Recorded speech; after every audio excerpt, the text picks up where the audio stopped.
지난해 전체 한국 기업의 매출액이 1년 전보다 1% 증가하는 데 그쳤습니다. 신재윤 금융위원장은 사전적 규제 방식에서 사후 점검 방식으로 패러다임을 바꿔 핀테크를 지원하겠다고 밝혔습니다. 저유가 상황이 지속되면서 기업들의 희비가 엇갈리고 있습니다. 모바일 쇼핑 시장 규모가 내년 22조 원대로 성장할 것이란 전망이 나왔습니다. 안녕하십니까. 센 경제 현장 박미라입니다.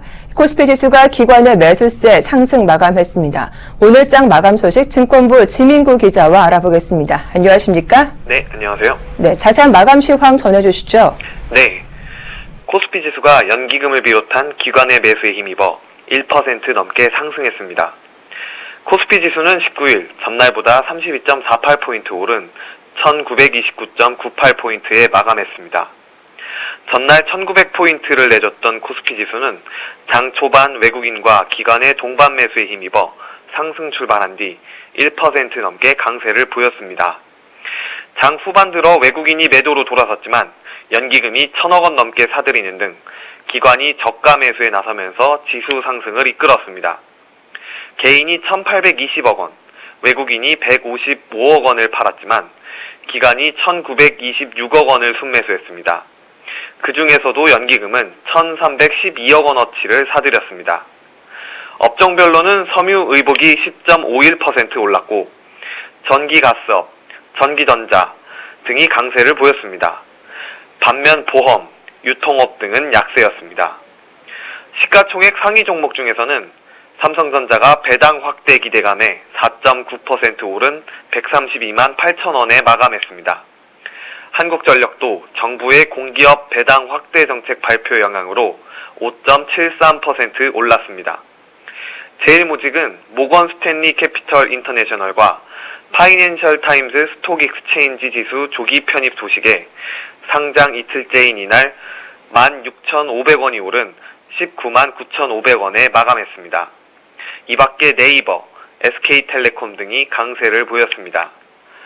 코스닥 지수는 전날보다 1.51% 오른 535.51포인트에 마감했습니다. 서울 외환시장에서 원 달러 환율은 전날보다 0.5원 상승한 1102원의 장을 마쳤습니다. 네, 한글과 컴퓨터가 국민연금의 지분 매입 소식에 급등했다고 하는데요. 이와 관련된 소식도 전해주시죠. 네, 한글과 컴퓨터가 국민연금의 10% 지분 매입 소식에 힘입어 7% 넘게 급등했습니다. 한글과 컴퓨터는 19일 코스닥 시장에서 전날보다 7.67% 오른 2만 1,050원에 거래를 마쳤습니다. 국민연금은 전날 장 마감 후 공시를 통해 한글과 컴퓨터의 지분 10.03%를 취득했다고 밝혔습니다. 이와 관련해 김갑호 교보증권연구원은 국민연금을 비롯한 연기금들이 최근 대형주들이 부진하자 유망한 중소형주를 적극 편입하고 있는 것으로 보인다며 최근 3년간 꾸준하게 영업이익을 늘리고 있는 한글과 컴퓨터의 가치를 보고 투자했을 것이라고 분석했습니다. 업계에 따르면 한글과 컴퓨터의 영업이익은 지난해 251억 원에서 올해 300억 원으로 늘어날 전망입니다. 최근 주가가 하락해 저가 매수 매력이 생긴 점도 연기금 투자자들의 이목을 끈 것으로 보입니다. 지난 8월 18일 한글과 컴퓨터의 종가는 28,400원이었지만 이달 들어 주가가 18,000원대까지 추락하기도 했습니다. 김 연구원은 삼성전자의 태블릿 PC 판매가 저조하자 프로그램을 납품하는 한글과 컴퓨터의 주가에도 부정적인 영향을 미친 것이라며 글로벌 소프트웨어 기업의 주가 수익 비율은 25배 수준인데 반해 한글과 컴퓨터는 11배 수준이어서 저평가 매력이 크다고 말했습니다. 네, 오늘 말씀 잘 들었습니다. 지금까지 서울경제신문 증권부 지민구 기자와 함께했습니다. 고맙습니다. 네, 감사합니다.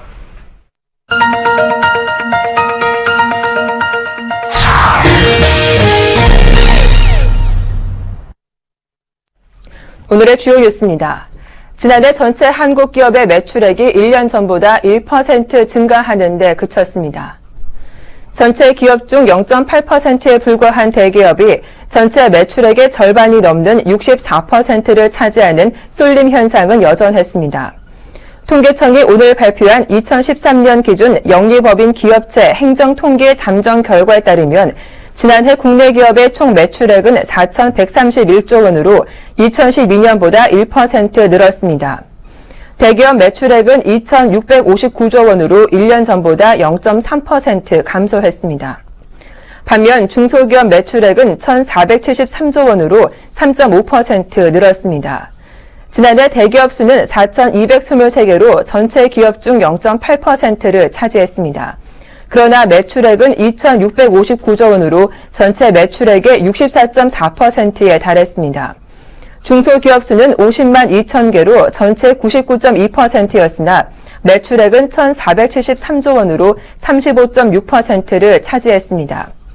지난해 영리법인 전체 기업체 수는 50만 6천 개로 1년 전보다 5.8% 늘었습니다.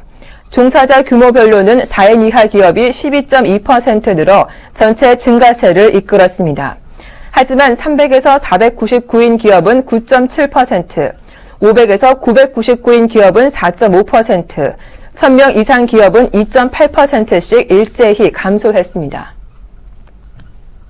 신재윤 금융위원장은 사전적 규제 방식에서 사후 점검 방식으로 패러다임을 바꿔 핀테크를 지원하겠다고 밝혔습니다. 신 위원장은 오늘 LG U+ 본사에서 열린 제2차 IT 금융 융합 관련 현장 간담회에서 규제 패러다임을 전환해 핀테크 혁신 인프라를 구축하겠다며 이같이 말했습니다.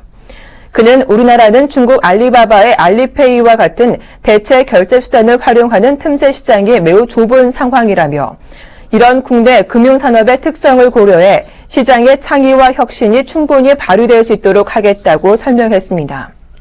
핀테크는 금융과 기술을 결합한 다음으로 첨단 IT 기술을 활용해 기존 금융과 구조, 제공 방식, 기법 면에서 차별화된 새로운 형태의 서비스를 제시하는 것을 말합니다.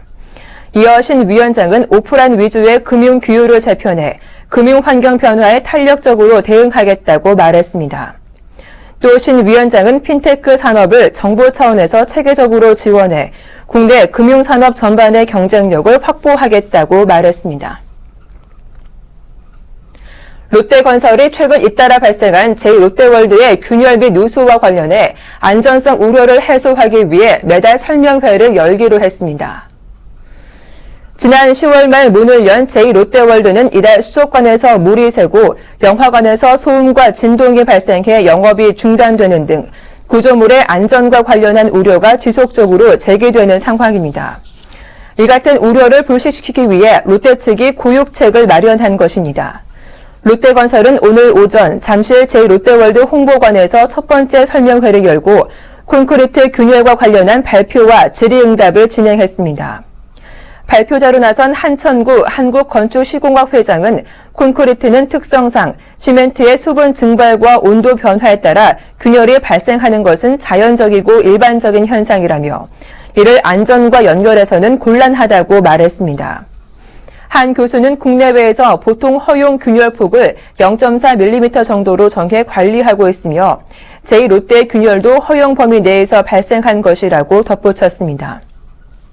제2롯데월드는 공사 과정에서 초고층 빌딩은 롯데월드타워의 핵심 기둥과 기초 콘크리트 바닥인 매트의 균열이 발견돼 안정성 우려가 제기된 바 있습니다. 저유가 상황이 지속되면서 기업들의 희비가 엇갈리고 있습니다. 신재생 에너지 관련 기업들은 타격을 받고 있고 유류 소비가 많은 항공, 자동차 등 관련 기업들은 유가 하락 덕에 상승세를 타고 있습니다. 정창신 기자가 전합니다. 국제유가의 하락세가 멈출 줄 모르고 있습니다. 지난 1월 배럴당 103달러를 넘었던 서부 텍사스산 중진유는 지난 8월부터 하락세를 보이더니 이달 들어 56달러까지 떨어졌습니다. 유가가 곤두박질 치면서 해외에서 원유를 수입해 쓰는 우리 기업들의 희비가 엇갈리고 있습니다. 태양광, 태양전지 등 신재생에너지 관련 기업들은 유가 하락 탓에 투자 규모를 축소하거나 보류하고 있습니다. 신재생에너지는 고유가에 주목받는 사업인데 유가 하락이 지속되면서 사업의 매출과 연구개발 투자도 줄어들고 있는 것입니다. SK이노베이션은 2011년 7,600만 달러에 인수했던 미국의 태양전지 제조업체 헬리오볼트를 지난 2월 매각하고 관련 사업에서 철수했습니다. 태양광 시장의 성장성과 수익성 등 사업 환경의 불확실성이 커진 데 따른 판단이었습니다. 태양광 업체인 OCI의 주가는 지난 8월 초 16만 5천 원 선에서 이달 들어 8만 원대로 급락했습니다. 저유가 탓에 하이브리드카나 전기차 등 친환경차 수요가 감소할 것이라는 전망도 제기되고 있습니다. 전기차에 들어가는 연료전지 소재들을 생산하는 업체들은 이미 수요 감소와 사업 위축 움직임을 체감하고 있습니다. 이 밖에 국제 원유를 수입해 휘발유, 경유 등 석유 제품을 만들어 판매하는 정유업계도 수익 하락이 예상됩니다. 국제유가가 하락하고 있어서 국제적인 경제 마진 하락 또한 예측되고 있습니다. 이에 따른 정유업계의 실적 악화 및 피해가 우려되고 있습니다. 반면 유가 하락이 반가운 기업들도 있습니다. 유류 소비가 많은 항공 해운 업체 등이 수혜주로 떠올랐습니다. 실제로 아시아나항공과 한진해운 등의 주가는 지난 8월 초 대비 각각 50%와 8.9% 급등했습니다. 현대, 기아차 등 완성차 업체들도 혜택을 받을 것으로 보입니다. 기름값 하락으로 차량 판매가 늘 수 있기 때문입니다. 한국자동차산업협회에 따르면 올해 1월부터 10월까지 국내 자동차 판매 대수는 118만여 대로 전년 동기 113만여 대보다 4.4% 증가했습니다.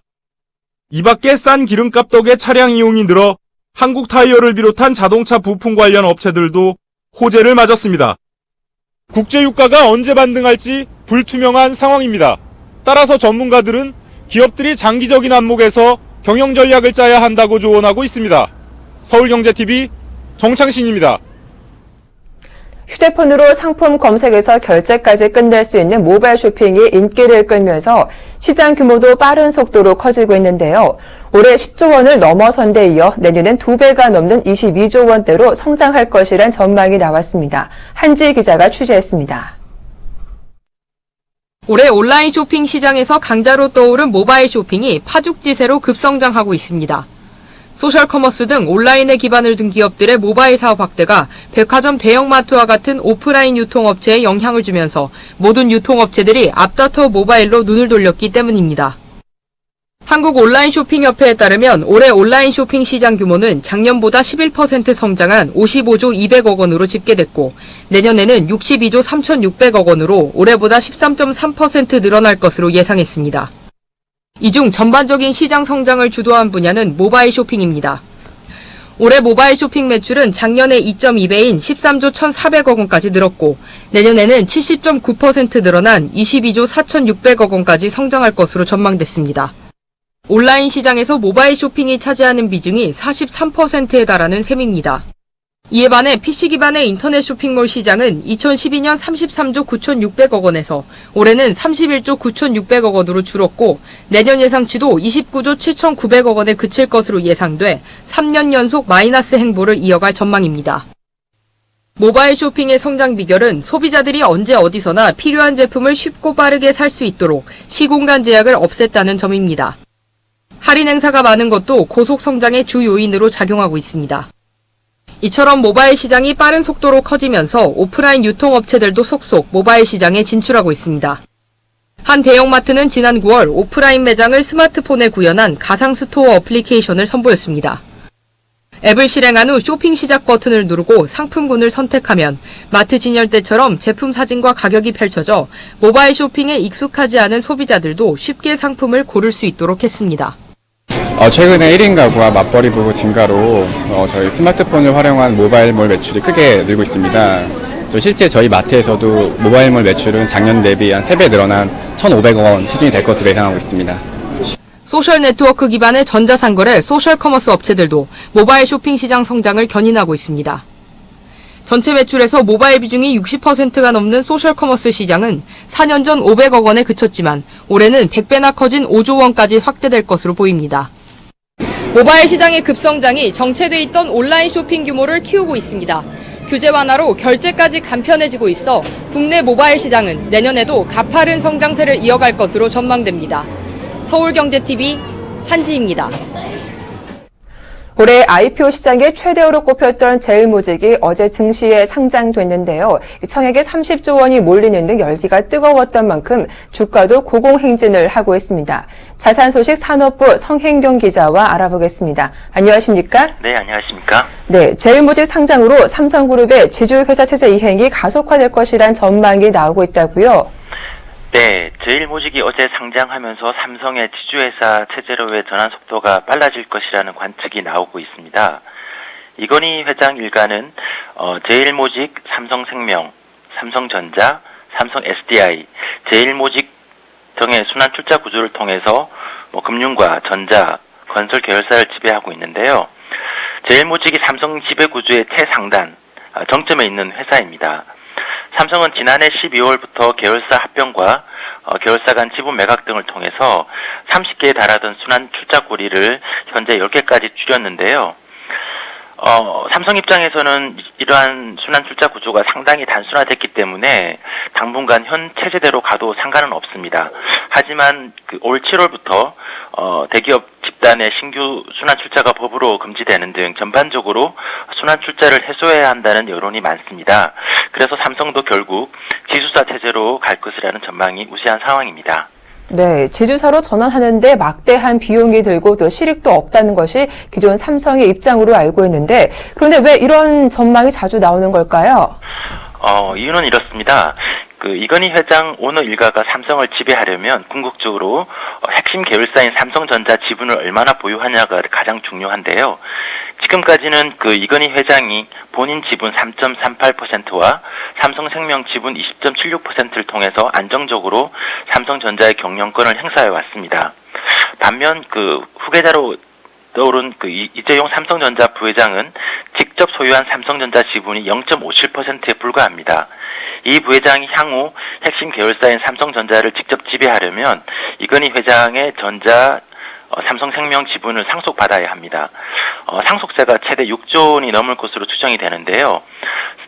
올해 삼성 SDS와 제일모직 상장으로 이재용 부회장의 지분 가치가 7조 원이 넘지만 막대한 상속세를 내기 위해서 이들 지분을 다 팔 수도 없습니다. 그래서 지주회사 체제로 전환하는 과정이 다소 복잡하긴 합니다만 장점이 많기 때문에 삼성의 최종 선택지가 지주사가 될 것이라는 전망이 우세한 상황입니다. 네, 그렇다면 지주사 전환은 어떻게 진행될까요?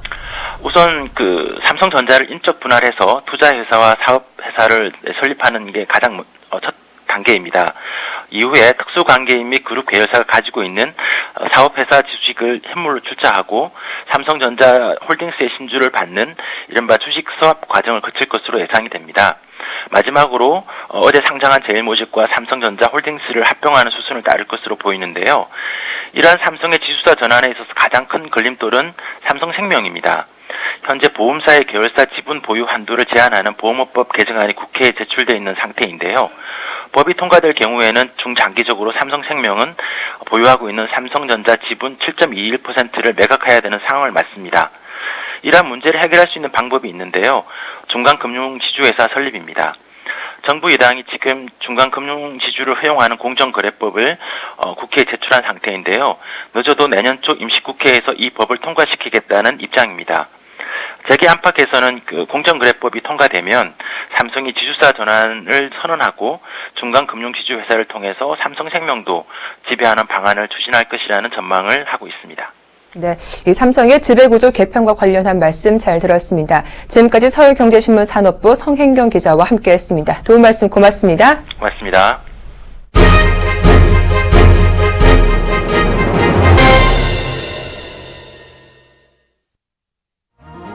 버락 오바마 미국 대통령이 쿠바와의 국교 정상화를 선언한 이후 국제 외교가의 시선이 평양에 쏠리기 시작했습니다.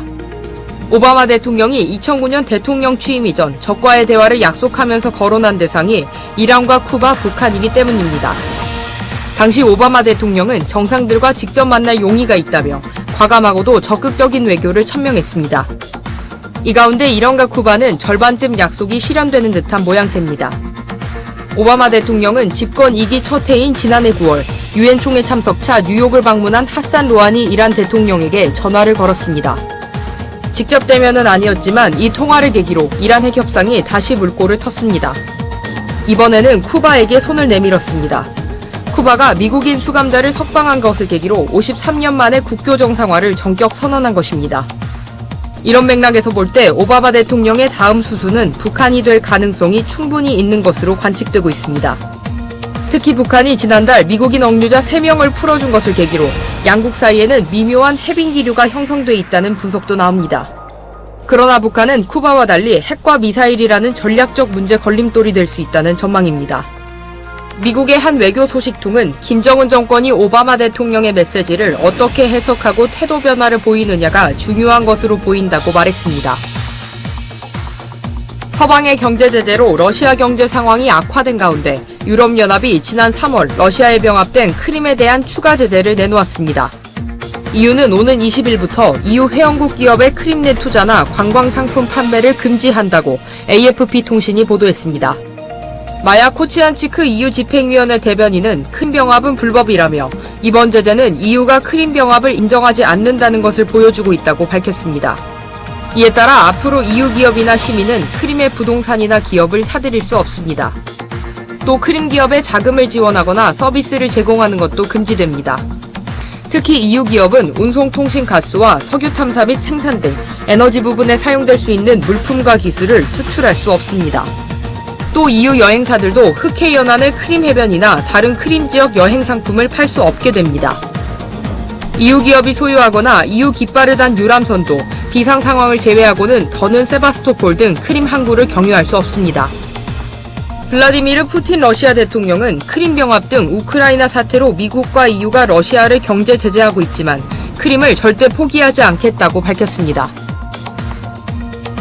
러시아 루브라 가치 폭락 사태로 인해 중국 수출 기업에도 불똥이 튀고 있습니다. 중국 신경보와 광주일보 등에 따르면 루브라 가치가 급속히 떨어지자 러시아 바이어들이 주문을 연기하거나 대금 지불을 늦추면서 러시아로 상품을 수출하는 중국 기업들의 비상이 걸렸습니다. 중국의 대형 가전 수출 기업 러시아 시장 담당자는 긴급 회의를 열어 만일의 사태에 대비하기 위해 수출 물량을 줄이기로 했다고 말했습니다.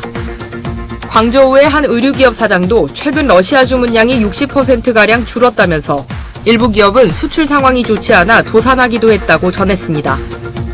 중국의 경제 전문가들도 루브라 폭락 사태가 중국 경제에 악영향을 줄 것이라며 우려의 목소리를 내놓고 있습니다.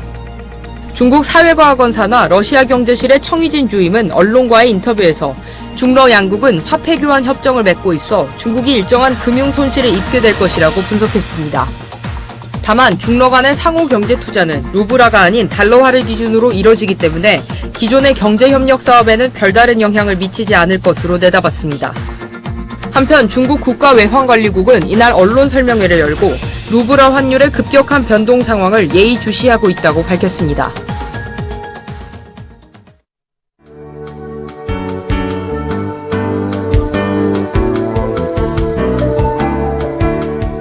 안녕하세요. K웨더 라이프스타일 예보 윤지향입니다. 한파는 누그러지고 있지만 이번에는 눈비 소식입니다. 귀갓길에 우산을 준비하셔야겠는데요. 눈 또는 비는 서해안부터 내리기 시작해서 밤사이 점차 확대되겠습니다.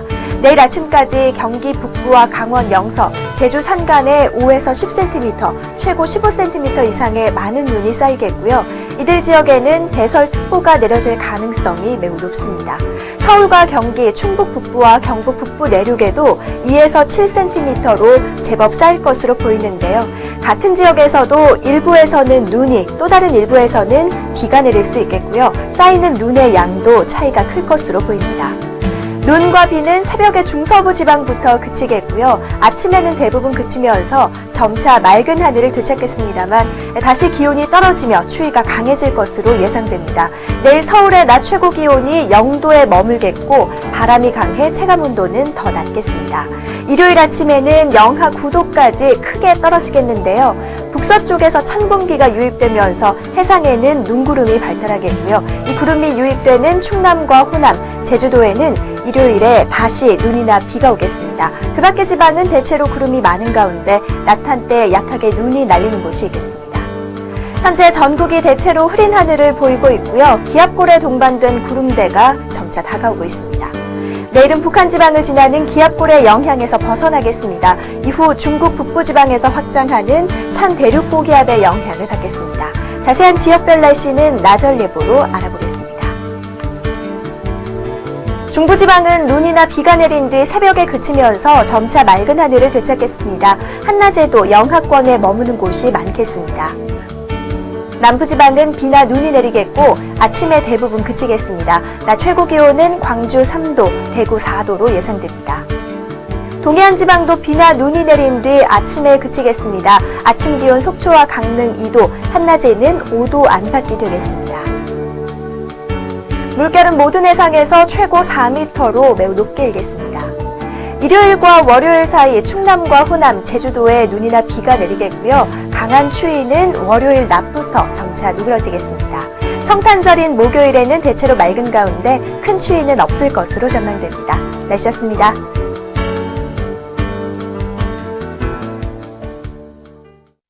센 경제 현장 여기서 모두 마치겠습니다. 함께해 주셔서 고맙습니다.